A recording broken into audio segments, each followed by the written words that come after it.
tentang tauhid kita kepada Allah Subhanahu wa taala. Kita harus meyakini bahwa yang berkuasa adalah Allah, yang memiliki kehendak adalah Allah, yang memiliki kudrat dan iradat adalah Allah. Sudah bahwa Allah tahu yang terbaik untuk kita. Titik. Allah tidak mesti mengabulkan keinginan kita, tapi Allah pasti memenuhi kebutuhan kita. Makanya dulu 11 tahun pertama Rasulullah diangkat menjadi Nabi dan Rasul, itu hanya bicara tentang tauhid. Tahun ke-11 baru ada perintah sholat. Tauhid harus dikuatkan. Kenapa? Orang yang tauhidnya kuat, insya Allah hidupnya tenang aja. Tapi kalau tauhidnya runtuh, tidak kuat, maka dalam hidup pasti akan goyang. Coba lihat, bayangkan. Dulu ini bicara tentang keyakinan. Dulu di kampung saya itu ada preman mau naik haji, ya.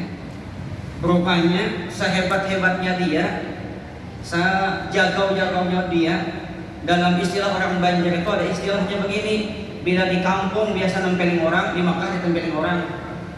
Bila di kampung biasa memalak orang, di Makkah duitnya dibalak orang. Rupanya gentar juga dia, sampai dia berpikir kalau gini caranya mati aku di Makkah. Berapa banyak orang mau kuliah aku, berapa banyak duit gua habis. Akhirnya apa? Datang kata 4 ulama. Salah satu ulama yang saat ini masih hidup di daerah tempat saya, datang ke sana. Assalamualaikum, waalaikumsalam. Kata preman tadi, Kiai Mualim tahu kan dengan saya? Tahu. Kata beliau, ada apa nih? Begini Kiai, saya ini ingin berangkat haji, tapi tahu kan kelakuan saya? Tahu, kata beliau. Nah, supaya saya di Mekah aman, Madinah aman, kayak apa? Jadi kata Kiai, kata ulama, kata Mualim, gampang. Kau datangi orang-orang yang biasa kau aniaya. Siapa yang biasa kau tempelin, datangi, minta maaf.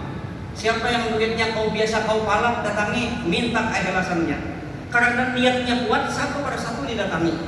Tuh, minta maaf dulu yang ambil duitmu. Minta maaf dulu, aku nempelin kamu. Alhamdulillah semua mengikhlaskan.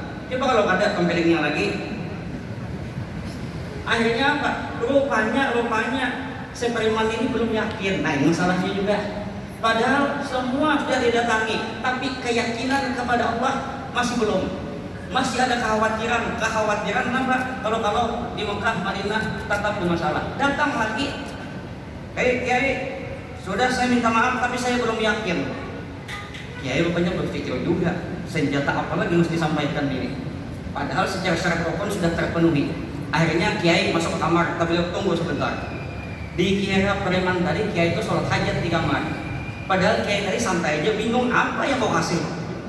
Jadi kalau nunggu Kiai di lama itu jangan dianggap sholat. Bisa jadi beliau melamun aja di dalam itu. Akhirnya apa? Kata ulama tadi ya sudah. Karena di rumah Kiai itu biasanya banyak kitab, banyak buku, banyak pulpen, ambil, tulis di kertas. Kemudian apa? Di kertas tadi digulung. Nah, kasihkan kepada preman tadi. Nih, gini aja sudah. Kau bawa ke Mekah, kau masukkan dalam tas. Tapi ingat jangan dibuka-buka. Rupanya orang Banjar lah jimat nih jarang. Lalu muncul di hatinya, wah ini mantap nih. Dalam tas masukkan. Akhirnya punya keyakinan. Berangkat, embarkasi aman. Sampai di Mekah aman. Berpikir dalam hati, apa sih bacaannya itu tuh? Sampai di Mekah selamat, tapi ingat pesan ulama jangan dibuka. Nah, berangkat lagi kemana? Ke Arafah, Mina, Musdalifah, aman lagi. Sampai di Madinah penasaran betul, tapi ingat pesan Kiai jangan dibuka. Tahan.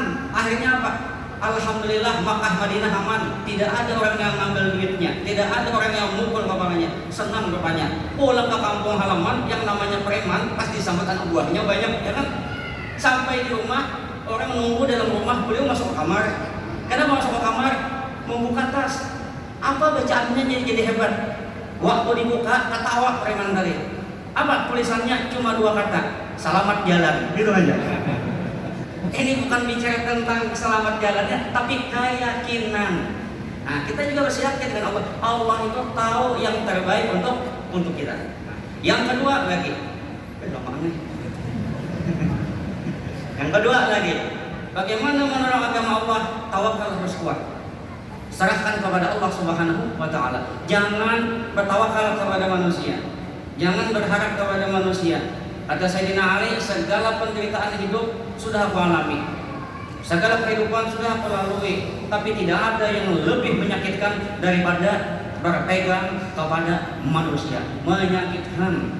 Kenapa? Boleh jadi hari ini berjanji, besok hilang dia. Nah, makanya kita keyakinan itu penting. Berpegang tawakal kepada Allah Subhanahu wa taala. Ada contoh dulu. Suatu ketika Nabi Sulaiman alaihissalam berbincang-bincang dengan semut. Nah, Nabi Sulaiman itu makanya pegawai-pegawai yang apel pagi Senin itu jangan kaget. Kenapa? Sejak zaman Nabi Sulaiman sudah ada yang namanya apel. Nabi Sulaiman mimpin apel itu bukan cuma manusia, jin, binatang. Sampai-sampai Nabi Sulaiman mengatakan, mana hud-hud tidak kelihatan. Kalau kita kepala dinas kan belum tentu hafal anak buahnya. Nah, kemudian apa? Kemudian Nabi Sulaiman mendekati semut. Nah, Nabi Sulaiman mot ya. Yang semutnya semut Banjar kan. Kalau boleh tahu, selama 1 tahun berapa butir nasi yang kau makan? Kata semut, wahai Nabi Sulaiman alaihissalam, insya Allah saya dan kami bangsa semut 1 butir nasi 1 tahun cukup. Kata Nabi Sulaiman, hebat juga. Akhirnya apa? Rupanya Nabi Sulaiman ingin menguji. Semut masukkan dalam toples, kemudian 1 butir nasi masukkan, ditutup toples, tapi dikasih angin-angin supaya bisa bernapas. Akhirnya apa? Setelah 1 tahun kemudian toples tadi dibuka oleh Nabi Sulaiman. Nabi Sulaiman melihat dalam toples, kaget. Kenapa? 1 butir nasi tidak habis. Yang dimakan oleh semut cuma separuhnya aja. Nabi Sulaiman kan kemudian bilang pada semut, kau bilang tahun kemarin 1 tahun kamu makan 1 butir. Nyatanya setengah aja kau makan, separuh aja kau makan. Kau bohong sama aku ya? Apa kata semut? Wahai Nabiullah Sulaiman alaihissalam, saya tidak bohong. Saya mengatakan yang sebenarnya. Kalau saya hidup di alam bebas, 1 butir saya makan 1 tahun. Tapi kalau saya dalam toples, kalau saya makan 1 butir persis 1 tahun, iya kalau biar ingat membuka toples. Kalau ada mati di dalam kelaparan. Nah, ini semut mengajarkan kepada kita tawakal kepada Allah itu penting. Berharap kepada Allah. Kalau dengan manusia jangan terlalu berharap. Ya, kalau dia berjanji iya aja, jangan diikuti ya. Makanya laki-laki itu punya playboy janji-janji itu masalahnya. Kau hafal Quran lagi nggak usah mas, nggak boleh masalahnya murid saya juga kan.